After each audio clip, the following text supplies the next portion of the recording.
Welcome to Seed and Stone Musings. I'm Joseph McCaffrey. Thanks so much for joining this week and listening. I want to share with you this poem, Stand Here, as a way to bring us into this conversation with the vertical axis of the world. Stand here. Stand here on this ruined place. Stand here on this ruined place where the scar was left. Sing and dance wildly. Story your truth into the world, flowing through your mouth like a river, this ancestral song. Stand here on this ruined place where the scar was left. Sing and dance wildly, story your truth into the world, flowing through your mouth like a river, this ancestral song. The world is not for yours to own. Drink from her breast, feed with her children. Listen. The earth is calling. Do you remember who you are?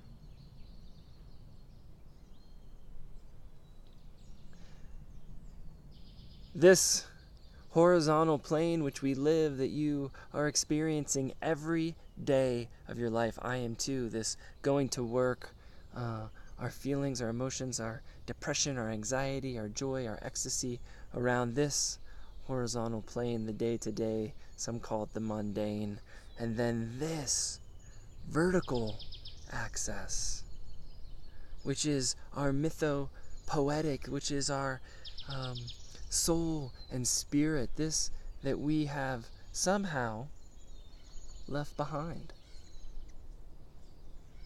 Right now in our culture, in this remembering of this vertical axis, and how do we get into that? And it is somewhat abstract, and there is so I'll share with you a story. When I was somewhere in my early 30s, and after my daughter was born, and I was doing what I was supposed to be doing. I was looking for the place to work, how much money to make, all these things that we need to do. But there was something absent, and yet there wasn't. There was something deeper that I was looking for in this world, that I had felt like there is something more. And you may experience this too. You may have this whisper of like, buried underneath the unhappiness or the anxiety, or buried underneath all the wealth and success in the shrine of your life that you have built, yet there's something you're craving more. That's what I'm talking about, that unknown, that mysterious, that numinous, that spiritual, that, really the myth of our lives, the unfolding of the myth of our lives, like the myth-making of our lives. What do I mean by that? Well, I came into this crisis in my life where, when I was trying to explore all of these pieces that I was supposed to be doing, getting a job and teaching, and it was as if everything was falling apart. And somewhere inside me, I had this desire, this call to be out on the land. So I started wandering daily on the land and sitting in a spot, and often bringing much depression, much anxiety into the place where I sat. And things began to happen where a hawk would fly over my head a few feet, and I would drop to my knees in tears. Something I couldn't explain. I was opening up to something.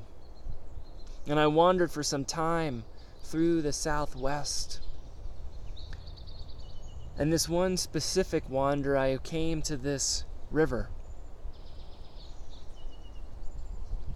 Sat right to the south of this beautiful ancient red rock land, and to the south of me was this beautiful sacred mountain that they call Sleeping Ute Mountain, and in the middle was this creek that had flowed through this semi-intact still semi-intact valley for millennia. I don't know how long. And I had wandered into this creek, and I do as I do at times, and I introduce myself in this way, this poetic way, this mythopoetic way, to start moving from this horizontal plane to this vertical plane. And I introduce myself by saying, I am the one who. I am the one who. Spirit dances the dark cloak on wild edges woven of grief and praise, of ancestor and earth, black widow on my heart, my hand on the deeper pulse.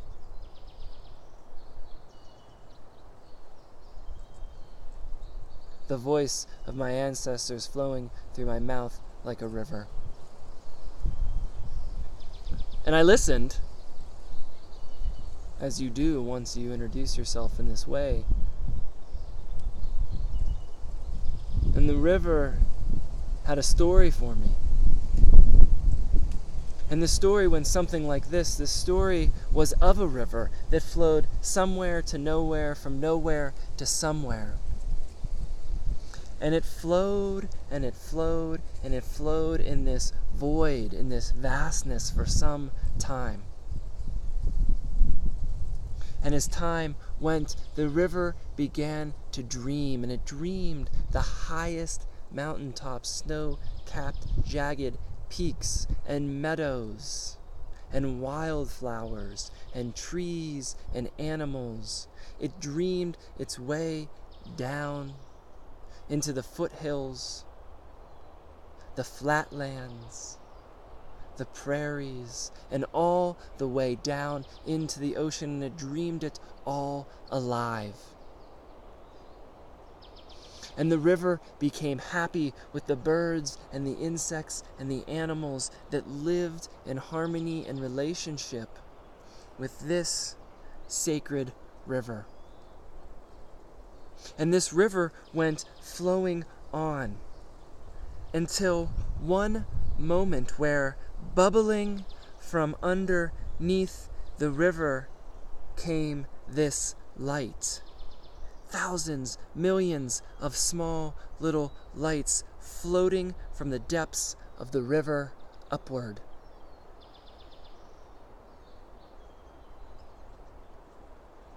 And what came was this cosmos with the moon and the stars and the planets, and the cosmos looked down and saw the reflection of itself in the river. And immediately there became this courtship, this romantic love affair between the cosmos and the river. And together they dreamed a new kind of people that began to live too in relationship and harmony with this river and this place. And the old people who lived along the river would come and listen to the teachings of the river. They would listen to what the river would have to say, and they would take that back to the village. And pretty soon a story began within these people, and these people listened to how they could live more fully and deeper into their place in the village and in the world. And this went on for some time. They came back to the river, sharing their stories of the young people who would sit by the river or wander out in the mountain for days in prayer and come back, sharing more stories and gifts. And those were taken to the river, and the river began to flow even stronger and fuller with the stories that were told by the people, your ancestors in the river still flow today. And this went on for some time, until one day, amongst the people, it started something like a whisper, where the people began to move away farther and farther from the river. And the farther they moved, they forgot how they live in this relationship with the beings and the river. And they began to take in ways that they hadn't taken before, without gratitude, without reverence. And they began to build in ways that no longer fit in to the places that they were living, but began to destroy the places that they were living. And as time came, even they began to dump not stories into the river, but poison into the river. And they fell out of touch, deep, deep touch with their place and the river. And some people became sick and died. Some people went mad and crazy, killing other people. And this went on for many years, thousands of years. Some say this is where we are right now.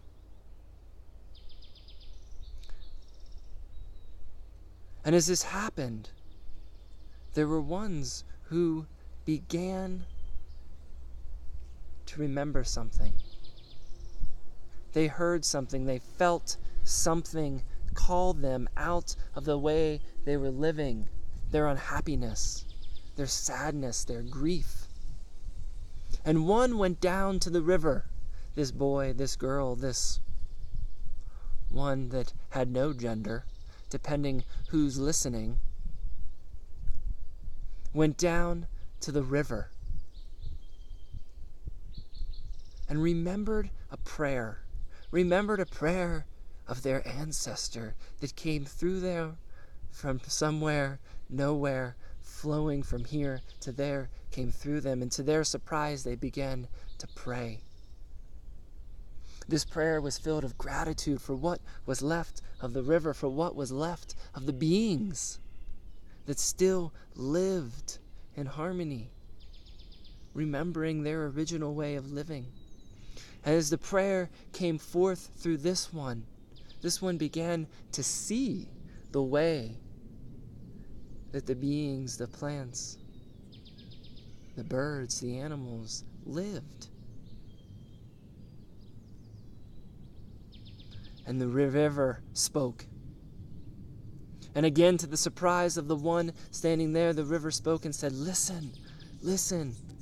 The stories of your ancestors flow through this river.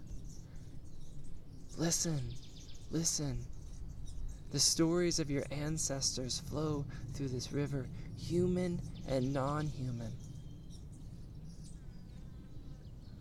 And the river said, "Come back and listen. Come back and bring your prayers and your stories to me. And in return, I will share the stories and the prayers of this place, of this river, of these ancestors with you. Tell the people of your village that the hour is late. Tell the people of your village that the hour is late.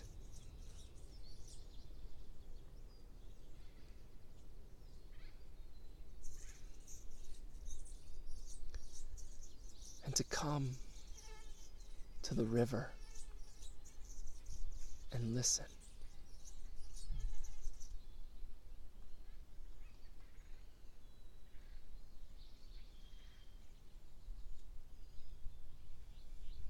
To stand here on this ruined place, to sing and dance wildly, to story your truth into the world, flowing through your mouth like a river, this ancestral song. The earth is not for yours to own. Drink from her breast, feed with her children. Listen, listen. The earth is calling. Do you remember who you are? Your voice carries her song, and with it, your own.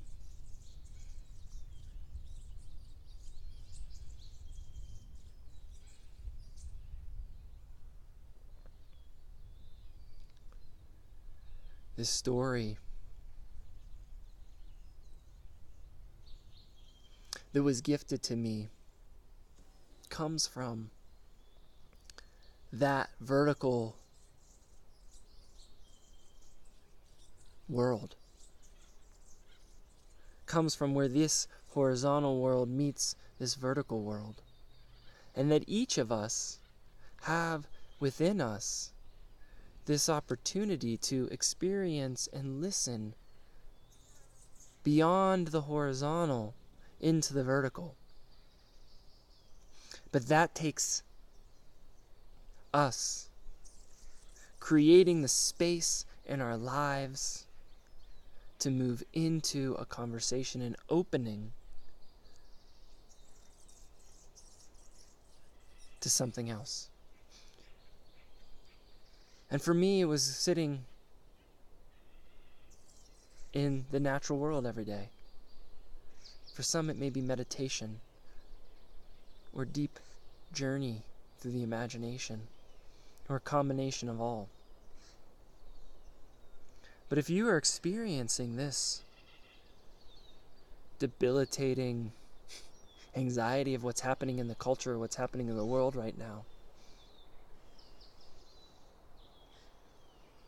it's because of the loss of this vertical. So to move into a relationship, in conversation with that aspect of our existence.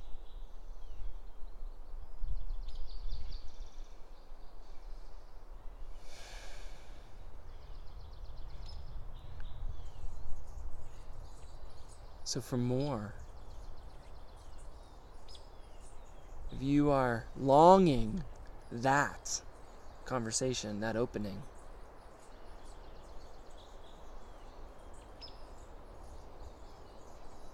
create that space in your life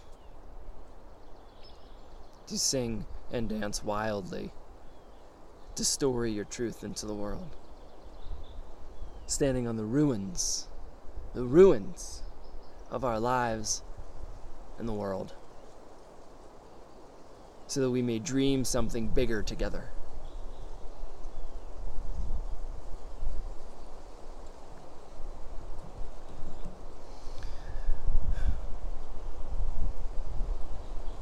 And for more Seed and Stone musings, visit seedandstone.org.